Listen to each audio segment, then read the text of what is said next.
Hi friends. Previous వీడియోలో మనం ఒక ఐటీ కంపెనీకి బిజినెస్ ఆర్ క్లయింట్ అనే అతను ఎలా అప్రోచ్ అవుతాడు. సో, ఐటీ కంపెనీలో బేసిక్‌గా బిజినెస్ యూనిట్స్ అనేటివి ఏముంటాయి? సో, ఏ బిజినెస్ యూనిట్‌కి ఏ స్కిల్ సెట్ పీపుల్ కావాలి? అందులో మన డేటాబేస్ రోల్ ఏంటి? So, reporting tool Power BI అనేది ఎక్కడొస్తుంది? అలాగే మనం బెస్ట్ రియల్ టైమ్ సినారియో ఒక ఫ్రంట్ ఎండ్ అప్లికేషన్ నుంచి డేటా అనేది back end source layer, staging లేయర్‌కి డేటా ఎలాగొస్తుందనేది చూసాము. సో, ఈ వీడియోలో ఇంకొద్దిగా డీటెయిల్‌గా అసలు రియల్ టైమ్ ప్రాజెక్ట్స్ అనేటివి డేటాబేస్‌కి సంబంధించి ఈ ఎంఎస్‌బీఐకి సంబంధించి ఎలాగుంటాయో ఇప్పుడు డీటెయిల్‌గా క్లయింట్ ఇంట్రడక్షన్‌తో పాటు కవర్ చేసుకుందాం. సో, ఫస్ట్ క్లయింట్ ఇంట్రడక్షన్ అనమాట. అంటే బేసిక్‌గా ఇలా ఐటీ కంపెనీల్లో ఎక్స్‌పీరియన్స్ పెట్టిన వాళ్ళకి real time projects on board అయిన తర్వాత కూడా చాలా చాలా భయంగుంటుంది. ప్రీవియస్ ప్రాజెక్ట్ గురించి ఏమడిగితే ఏం చెప్పాలి అని. సో, అలాంటి వాళ్ళకి ఈ వీడియో చాలా ఉపయోగపడుతుంది. సో, ఈ సినారియో నేను మా ఏషియన్ పెయింట్స్ అనే క్లయింట్‌ని తీసుకొని ఎక్స్‌ప్లెయిన్ చేస్తున్నాను. మనకి రిఫరెన్స్ అర్థమవ్వడానికి. సో, ఫర్ ఎగ్జాంపుల్ మనకి ఏషియన్ పెయింట్స్ అనే అతను క్లయింట్ అనుకుందాము. సో, అతని బిజినెస్ ఏంటి? అతను డొమైన్ ఏంటి? సో, ఏషియన్ పెయింట్స్ అనే అతని యొక్క డొమైన్ వచ్చి మ్యానుఫ్యాక్చర్ అండ్ రిటైలర్ అనమాట. అంటే అతను ఒక పెయింట్‌కి కావాల్సిన ఇంగ్రీడియెంట్స్ అనే వాటిని తయారు చేసి, వాటిని అమ్మి బిజినెస్ అనేది నడిపిస్తాడు.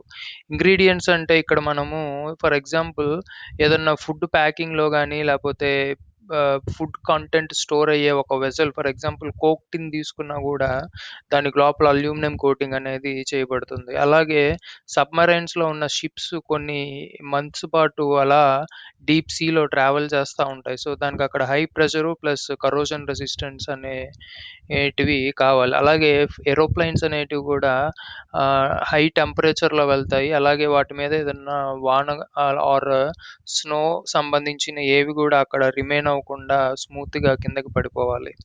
సో, అలాగా డిఫరెంట్ డిఫరెంట్ అప్లికేషన్స్‌లో మన క్లయింట్ ఏం జేస్తాడంటే, ఆ పెయింట్స్‌కి ఆ స్పెషల్ ప్రాపర్టీస్ రాడానికి ఇంగ్రీడియెంట్స్ అనేటివి తయారు చేసి, సో, అవి సేల్స్ చేసి తన బిజినెస్‌ని నడిపిస్తా ఉంటాడు.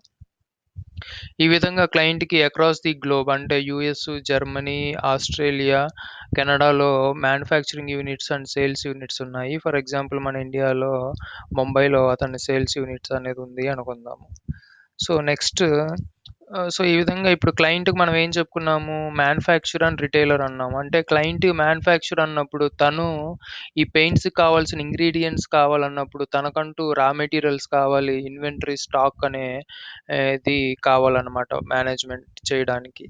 సో, ప్లస్ అలాగే తను మళ్ళా మ్యానుఫ్యాక్చర్ చేసిన ప్రొడక్ట్‌ని అమ్మడానికి తనకు దగ్గరగా సేల్స్ అప్లికేషన్ అనేది కావాలి. సో, ఇలా క్లయింట్‌కి మల్టిపుల్ ఫ్రంట్ ఎండ్ అప్లికేషన్స్ ఉంటాయి. Dynamics, SAP, AX. ఒకే క్లయింట్ కదా! మరి మల్టిపుల్ అప్లికేషన్స్ ఎందుకన్నప్పుడు, ఇప్పుడు ఫర్ ఎగ్జాంపుల్ అతనికి జర్మనీలో బిజినెస్ ఎక్కువుంది అనుకుంటే, అక్కడ అప్లికేషన్ మీద ట్రాఫిక్ ఎక్కువుంటది. సో, ఆ ట్రాఫిక్‌కి తట్టుకోవాలి. అలాగే సెక్యూరిటీ లెవెల్ ఎక్కువిచ్చుకోవాలి అన్నప్పుడు హై బడ్జెటెడ్ అప్లికేషన్ ఎస్ఏపీకెళ్తారు. అతనికి ఆస్ట్రేలియాలో స్టార్టప్ కంపెనీ కాబట్టి అక్కడ బిజినెస్ తక్కువుంది. నేనంత ఇన్వెస్ట్‌మెంట్ చేయకూడదు అప్లికేషన్ మీద అనుకున్నప్పుడు ఈజీ లేయర్డ్ అప్లికేషన్‌కి, లో లెవెల్ సెక్యూరిటీ అప్లికేషన్‌కి ఎళ్తారు. ఇంకొక రీజియన్‌లో మీడియంగా బిజినెస్ రన్ అవుతుందన్నప్పుడు అక్కడ ట్రాఫిక్‌ని సో, ఆ విధంగా తన య అక్రాస్ ది గ్లోబ్ తనకి ఉన్న బిజినెస్ మార్కెట్ బట్టి సెక్యూరిటీ అండ్ బడ్జెట్ బట్టి అప్లికేషన్స్ అనేటివి ఎంచుకుంటారు. అదొకలా చెప్పుకోవచ్చు. నెక్స్ట్ తనది మ్యానుఫ్యాక్చర్ అండ్ రిటైలర్ అయినా గూడా తనకి హెచ్ఆర్ డిపార్ట్‌మెంట్ అని ఉంటుంది. ప్రొడక్షన్ డిపార్ట్‌మెంట్ ఉంటుంది. సేల్స్ డిపార్ట్‌మెంట్, రిక్రూట్‌మెంట్, ఇన్వెంటరీ అలా మల్టిపుల్ డిపార్ట్‌మెంట్స్ ఉంటాయి. సో, దానికి తగ్గట్టు మళ్ళీ ఎవ్రి అప్లికేషన్‌లో ఇంటర్నల్‌గా చైల్డ్ అప్లికేషన్స్ అనేటివి ఉంటాయి. సో, ఈ వీటిని మనం క్లయింట్ ఫ్రంట్ ఎండ్ అప్లికేషన్స్ కింద చెప్పుకుంటామనమాట. నెక్స్ట్ ఫ్రంట్ ఎండ్ అప్లికేషన్ నుంచి ఫైనల్ రిపోర్టింగ్ స్టేజ్ వరకు డేటా అనేది ఎలా ఫ్లో అవుతుందో ఇప్పుడు చూద్దాము. బేసిక్‌గా ఫ్రంట్ ఎండ్ అప్లికేషన్ నుంచి మనం సోర్స్ లేయర్‌లో ఆ క్లయింట్ యొక్క డేటాను బట్టి అతనికి ఆహ్, ఈ చిన్న క్లయింటా? పెద్ద క్లయింటా? అనే దాన్ని బట్టి మల్టిపుల్ లేయర్స్ అనేటివి మెయింటైన్ చేస్తారు. ఫర్ ఎగ్జాంపుల్ అతని దగ్గర కొన్ని క్రోర్స్ ఆఫ్ డేటా ఉన్నప్పుడు ఒకే సర్వర్‌లో అన్నిటి రికార్డ్స్ పెట్టుకుంటే పర్ఫార్మెన్స్ పాయింట్ ఆఫ్ వ్యూ అది ఏమాత్రం ఆహ్, వర్క్ అవ్వదు కాబట్టి అతనికి పెద్ద క్లయింట్ అయినప్పుడు ఏం చేస్తాడంటే ఒక్కొక్క అప్లికేషన్‌కి ఒక్కొక్క డెడికేటెడ్ సోర్స్ బ్యాక్ ఎండ్ టేబుల్స్‌ని ఇచ్చేసుకుంటాడనమాట. మనం ఇక్కడ క్రిటికల్ ప్రాజెక్ట్‌ని చూస్తున్నాము. సింపుల్ ప్రాజెక్ట్స్‌లో అయితే మేబీ అన్నిటికి కలిపి ఒక డేటాబేసే ఉంటుంది. సింపుల్‌గా చెప్పాలంటే మన అడ్వెంచర్ వర్క్స్ అనమాట. సో, ఇక్కడ మన క్లయింట్ కాంప్లెక్స్ క్లయింట్ కాబట్టి, పెద్ద క్లయింట్ కాబట్టి, ఇండివిడ్యువల్ ఫ్రంట్ ఎండ్ అప్లికేషన్స్‌కి డెడికేటెడ్ బ్యాక్ ఎండ్ డేటాబేసెస్ పెట్టుకొని త్రూ సమ్ ఈటీఎల్ అంటే ఎస్ఎస్ఐఎస్, టాలెంట్, ఇన్ఫర్మాటికా ఈ విధంగా ఫ్రంట్ ఎండ్ అప్లికేషన్‌కి కనెక్ట్ అయ్యి బ్యాక్ ఎండ్ టేబుల్స్‌లోకి డేటాని లోడ్ చేస్తాడు. మనం ఫస్ట్ చెప్పుకున్న వీడియోలో అక్కడ మనం దీన్ని క్లియర్‌గా మాన్యువల్‌గా మనం ఇక్కడ డేటా ఇన్సర్ట్ చేస్తే డేటా ఎలా లోడ్ అవుతుంది.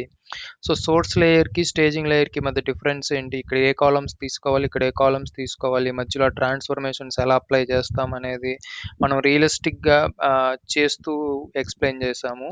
ఆ వీడియో కింద డిస్క్రిప్షన్‌లో పెడతాను. అది చూడనోళ్ళు అక్కడ చూడండి. దీని మీద ఇంకా బాగా ఐడియా వస్తుంది.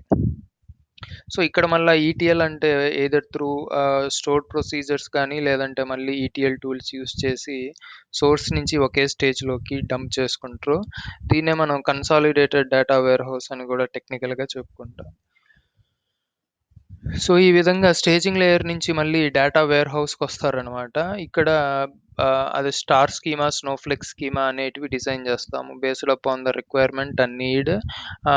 సో, ఇవన్నీ ఎవరు చేస్తారంటే ఇనిషియల్‌గా క్లయింట్ అనే అతను వచ్చినప్పుడు అక్కడ ముందుగా డేటా అనలిస్ట్, డేటా ఆర్కిటెక్చర్స్ వాళ్ళు ఇక్కడ కీ రోల్ ప్లే చేసి ఇవన్నీ ఆ క్లయింట్ రిక్వైర్మెంట్స్ తెలుసుకొని అతనికి నిజంగా ఎన్ని సర్వర్లు కావాలి, ఎంత మెమరీ ఆర్ కెపాసిటీ డేటాబేసెస్ కావాలి, అతనుకున్న బడ్జెట్, సెక్యూరిటీ ఇష్యూస్‌న ఏ టూల్స్ వాడాలి. వాళ్ళు ఈ ఫస్ట్ డిజైన్ వర్క్ ఫ్లోలో కీ రోల్ అనేది ప్లే చేస్తారు. So, next data warehouse నుంచి క్యూబ్స్ వస్తాయి. అసలు క్యూబ్స్ ఎందుకంటే ఫర్ ఎగ్జాంపుల్ పెద్ద క్లయింట్స్‌కి ఇయర్‌లీ 20 క్రోర్స్ ఆఫ్ రికార్డ్స్ ఉంటాయన్నమాట. అన్ని డేటాని మనం సీక్వెల్‌లో పెట్టుకొని క్వెరీ చేయాలంటే చాలా టైం పడుతుంది. పర్ఫార్మెన్స్ కూడా చాలా స్లో ఉంటుంది. కానీ బిజినెస్ అనేది అంత సేపు వెయిట్ చేయదు కాబట్టి, అదే ఇక్కడ మీకు 1 అవర్‌లో రావాల్సిన అవుట్‌పుట్ క్యూబ్స్‌లో అయితే maybe some couple of minutes or less than a minute కూడా మనకి అంత ఫాస్ట్ పర్ఫార్మెన్స్ ఉంటుంది కాబట్టి, మనకి లార్జ్ వాల్యూమ్ ఆఫ్ డేటా అయ్యే కొద్దీ క్యూబ్స్‌కెళ్తా ఉంటారు. సో, డైరెక్ట్‌గా క్యూబ్స్‌ని ఎక్సెల్ నుంచి కనెక్ట్ అయ్యి పైవట్ రిపోర్ట్స్‌ని క్రియేట్ చేయొచ్చు. స్లైసెస్ అన్నీ గూడా అప్లై చేసుకొని విజువల్స్‌లో పెట్టుకోవచ్చు. ఇంకొంతమందయితే ఈ డేటా వేర్ హౌస్ నుంచి కస్టమైజ్డ్ రిపోర్ట్స్‌ని గూడా through Power BI or SSRS టూల్స్‌ని యూజ్ చేసి రిపోర్ట్స్ జనరేట్ చేసుకుంటారు. బిజినెస్ యొక్క కీ పెర్ఫార్మన్స్ ఇండికేటర్ అలాగే డెసిషన్ మేకింగ్‌కి తగ్గట్టు డాష్‌బోర్డ్స్, రిపోర్ట్స్ అనమాట. సో, దీన్ని మనం ఓవరాల్‌గా ప్రాజెక్ట్ ఫ్లో అని చెప్పుకోవచ్చు. స్టేజ్ బై స్టేజ్ అలాగే ఏ స్టేజ్‌లో ఏ టూల్స్ యూజ్ చేస్తారనేది కూడా చెప్పుకున్నాము. సో, ఈ విధంగా నా ఏషియన్ పెయింట్స్ అనే అతను ఏం చేస్తాడంటే ఫర్ ఎగ్జాంపుల్ ఐబీఎం అనే కంపెనీకి సంబంధించిన మార్కెట్ టీమ్‌తో టచ్‌లోకొస్తాడు. సో, మార్కెట్ టీమ్ వాళ్ళు దాన్ని సేల్స్ టీమ్‌కి ఫార్వర్డ్ చేస్తారనమాట. సేల్స్ టీమ్ వాళ్ళేమో మళ్ళీ టెక్నికల్ టీమ్‌కి ఫార్వర్డ్ చేస్తారు. ఇక్కడ టెక్నికల్ టీమ్ అంటే డేటాబేస్ మన సినారియోలో డేటాబేస్ ఆర్కిటెక్చర్, అనలిస్ట్, సైంటిస్ట్ అని చెప్పుకోవచ్చు. సో, ఆర్కిటెక్చర్ అన్న అతను ఈ టేబుల్స్ ఈ టూల్స్ చూసుకుంటారు. అనలిస్ట్ అన్న అతను వాళ్ళ డేటాని నిజంగా సోర్స్ లేయర్‌లో ఏం మెయింటైన్ చేయాలి, స్టేజింగ్ లేయర్‌లో ఏం మెయింటైన్ చేయాలి అన్న స్టేజ్ బై స్టేజ్ ఎటువంటి డేటాను మనం చూపించాలి, అన్‌యూజ్డ్ డేటాను ఎలా రిమూవ్ చేసేయచ్చు అనేది data analyst. So, database developer ఏం చేస్తాడంటే వాళ్ళు చెప్పిన దానికి తగ్గట్టుగా కోడ్ రాసుకుంటూ, ప్రొసీజర్స్ రాసుకుంటూ, ఆ టూల్స్‌ని యూజ్ చేస్తూ డేటాను మూవ్ చేసుకుంటూ వస్తాడు. సో, ఆ విధంగా ఆహ్, క్లయింట్ మార్కెట్ అప్రోచ్ అవుతారు. ఆ మార్కెట్ టీమ్ వాళ్ళు సేల్స్ టీమ్ ఫార్వర్డ్ చేస్తే సేల్స్ టెక్నికల్ టీము. అక్కడి నుంచి మళ్ళా ప్రాజెక్ట్ మేనేజర్‌కొస్తారు. సో, ప్రాజెక్ట్ మేనేజరు ఈ ప్రాజెక్ట్‌ని ఎస్టిమేట్ చేస్తాడు. అంటే ఇయర్స్‌లో ఆర్ ఎన్ని మంత్స్‌లో వీళ్ళు డెవలప్‌మెంట్ కంప్లీట్ చేసి నెక్స్ట్ స్టేజెస్‌కి మూవ్ చేయగలరు. సో, ఆ డెవలప్‌మెంట్‌కి senior level resource, team lead level resources, junior resources ఎంతమంది కావాలి? వాళ్ళ స్కిల్ సెట్ ఏంటి? రోల్స్ అండ్ రెస్పాన్సిబిలిటీస్ అనేటివి ప్రాజెక్ట్ మేనేజర్ చూసుకొని అక్కడి నుంచి ఆ రిక్వైర్మెంట్స్‌ని హెచ్ఆర్‌కి ఫార్వర్డ్ చేసినప్పుడు, ఆ హెచ్ఆర్ మనకి జాబ్ పోర్టల్స్ అంటే నౌకరీ, మాన్స్టర్ ఇలాగ అప్‌లోడ్ చేస్తారనమాట. మనం వాటికి రెజ్యూమ్స్ బిల్డ్ చేసుకొని మన సైడ్ నుంచి మనం అప్లై చేసి ఇంటర్వ్యూస్ అటెండ్ అవుతాము. సో నెక్స్ట్ ఏదన్నా ఒక ప్రాజెక్ట్ స్టార్టింగ్ మంత్స్ మనకు క్లయింట్‌తో రిక్వైర్మెంట్ గ్యాదరింగ్స్ అయిపోయి ప్రాజెక్ట్ సైన్ ఆఫ్ అయిన తర్వాత ఆ విధంగా ఐటీ ఆహ్, టీమ్‌ని టెక్కీ గైస్‌ని రిక్రూట్ చేసుకొని డెవలప్‌మెంట్‌ని స్టార్ట్ చేస్తారు. సో ఇటువంటి క్రిటికల్ ప్రాజెక్ట్‌కి మినిమమ్ 11 మెంబర్స్‌ని మనము అనుకుంటాము. అన్ని ప్రాజెక్ట్స్ ఇలాగే ఉండవనమాట. లైక్ ఐటీ కంపెనీలో కొన్ని వ more than lakh or million clients ఉంటారు. ఒక్కొక్క క్లయింట్‌కి ఒక్కొక్క business logics, database structure, architecture అనేది ఉంటుంది. మనం ఇది కామన్‌గా తీసుకున్నాము. సో, ఈ క్రిటికల్ ప్రాజెక్ట్ డెవలప్‌మెంట్ చేసేటప్పుడు ఇనిషియల్‌గా 11 మెంబర్స్ ఉంటారు. వాళ్ళలో 3 senior software engineer, 7 junior software engineer, వాళ్ళకొక టీమ్ లీడ్ ఉంటాడనమాట. సో, డెవలప్‌మెంట్ అనేది ఎవరికి వాళ్ళకి రోల్స్ అనేటివి ఇండివిడ్యువల్‌గా ఉంటాయి. దానికి వాళ్ళు హైరార్కీ బట్టి రిపోర్టింగ్ చేసుకుంటూ ఉంటారు. సో, ఆ విధంగా డెవలప్‌మెంట్ సమ్ 6 మంత్సో, 1 ఇయరో జరుగుతుంది. అలా అయిపోయిన తర్వాత దాన్ని యూఏటీకి మూవ్ చేస్తారు. అంటే అక్కడ టెస్టింగ్ అనేది జరుగుతుందనమాట డెవలప్ చేసిన కోడ్ మీద. సో, ఇక్కడ టీమ్ ఆప్టిమైజేషన్ ఎలాగుంటుందంటే 11 మెంబర్స్‌ని కాస్త డెవలప్‌మెంట్‌కొచ్చినప్పుడు ఫో 4 మెంబర్స్‌ని, 3 మెంబర్స్‌ని చేస్తారు. అంటే 2 సీనియర్ సాఫ్ట్‌వేర్ ఇంజినీర్స్‌ని, 1 జూనియర్ సాఫ్ట్‌వేర్ ఇంజినీర్‌ని. అప్పుడు మిగతా వాళ్ళంతా బెంచ్‌కి మూవ్ చేస్తారనమాట. అదే బెంచ్ కాన్సెప్ట్ అనమాట ఐటీలో. నెక్స్ట్ కోడ్ టెస్టింగ్ అనేది మేబీ ఒక 2 మంత్సో, 3 మంత్సో జరుగుతుంది. సో, అది గూడా పాస్ అయిపోయిందంటే నెక్స్ట్ ప్రొడక్షన్‌కి మూవ్ చేస్తారు. అక్కడే మనం ప్రొడక్షన్ సపోర్ట్ అని గూడా చెప్పుకుంటామనమాట. అక్కడ మళ్ళా టీమ్ ఆప్టిమైజేషన్ ఏం జేస్తారంటే కోడ్ అంతా స్టెబిలైజ్ అయిపోయి సక్సెస్‌గా రన్ అవుతుంది కాబట్టి, ఇంకా జస్ట్ మానిటరింగ్ పర్పస్, ఎన్హాన్స్‌మెంట్ పర్పసెసే రిసోర్సెస్ కావాలి కాబట్టి, సో, 11 మెంబర్స్‌ని ఇక్కడ 3 మెంబర్స్‌కి ఆప్టిమైజ్ చేశారు. 3 మెంబర్స్‌ని ఇక్కడ మళ్ళీ 2 మెంబర్స్‌కి ఆప్టిమైజ్ చేస్తారనమాట. సో, మిమ్మల్ని అడుగుతారు మేబీ మీరు కొత్త కంపెనీకెళ్ళి కొత్త ప్రాజెక్ట్‌కి ఆన్ బోర్డ్ అయిన తర్వాత, మీ ప్రీవియస్ ప్రాజెక్ట్‌లో వర్క్ ఫ్లో ఏంటి? నీ రోల్ ఏంటి? నువ్వు డెవలప్‌మెంట్‌లో వర్క్ చేసావా? టెస్టింగ్ ఆర్ సపోర్ట్‌లో వర్క్ చేసావా అని. సో, మీరు దీన్ని బాగా స్టడీ చేసి మీకు రిక్వైర్మెంట్‌కి తగ్గట్టు ఇంకా దీన్ని ట్యూన్ చేసుకొని స్మార్ట్ ఆన్సర్స్ ఇవ్వచ్చు. అలాగే మీరు ఆన్ బోర్డ్ అనేది ఎలా జరుగుతుందంటే బేసిక్‌గా మీరు రిక్రూట్ అయ్యాక ఎయిదర్ అది డెవలప్‌మెంట్ అయితే మిమ్మల్ని న్యూ రోల్ కింద తీసుకుంటారు. అదే సపోర్టింగ్ ఉన్న ప్రాజెక్ట్‌లో ఎవరన్నా మెంబర్ ఉండి రిజైన్ చేస్తే ఆ పొజిషన్‌ని రీప్లేస్ చేయడానికి మిమ్మల్ని తీసుకుంటారనమాట.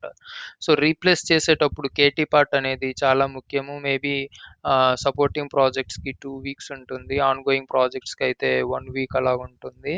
సో, ఆ కేటీ తీసుకునేటప్పుడు మనకు మెయిన్ ఏమంటే సో, ఇంత పెద్ద ప్రాజెక్ట్‌కి మీరు సపోర్టర్‌గా ఎళ్ళినప్పుడు కేటీ అనేది మీకు స్టార్టింగ్ నుంచి ఎండింగ్ దాకా డే బై డే చెప్తూ ఉంటారు.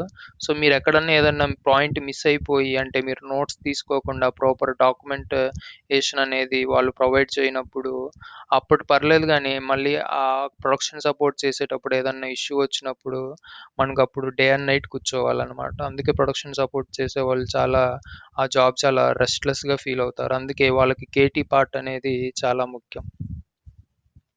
సో, ఇలాగ ఆ క్లయింట్ బట్టి ఫర్ ఎగ్జాంపుల్ యూఎస్ క్లయింట్ అయితే బేసిక్‌గా వాళ్ళు వాళ్ళకి 24 అవర్స్ గ్యాప్ ఉంటది గాబట్టి, మనకి నైట్ వాళ్ళకి మార్నింగ్ గాబట్టి నైట్ షిఫ్ట్స్ ఎక్కువుంటాయి.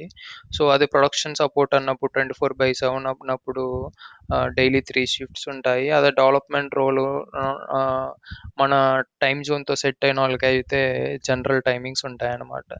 సో, ఫ్రెండ్స్ ఈ వీడియోలో మనము ఆహ్, ఒక ప్రాజెక్ట్ యొక్క వర్క్ ఫ్లో ఏంటి? సో, క్లయింట్ అనే అతను ఎలా ఉంటాడు? అతని బిజినెస్ ఏంటి? డొమైన్ ఏంటి? ఎటువంటి అప్లికేషన్స్ యూజ్ చేస్తాడు? సో, అతను యూజ్ చేసే అప్లికేషన్స్ నుంచి మనకి బ్యాక్ ఎండ్ టేబుల్స్, రిపోర్ట్స్ వరకు డేటా అనేది ఎలా ఫ్లో అవుతుంది? ఒక ఐటీ కంపెనీ నుంచి అసలు జాబ్స్ అనేటివి ఈ ఎలా జనరేట్ అవుతాయి స్టేజ్ బై స్టేజు.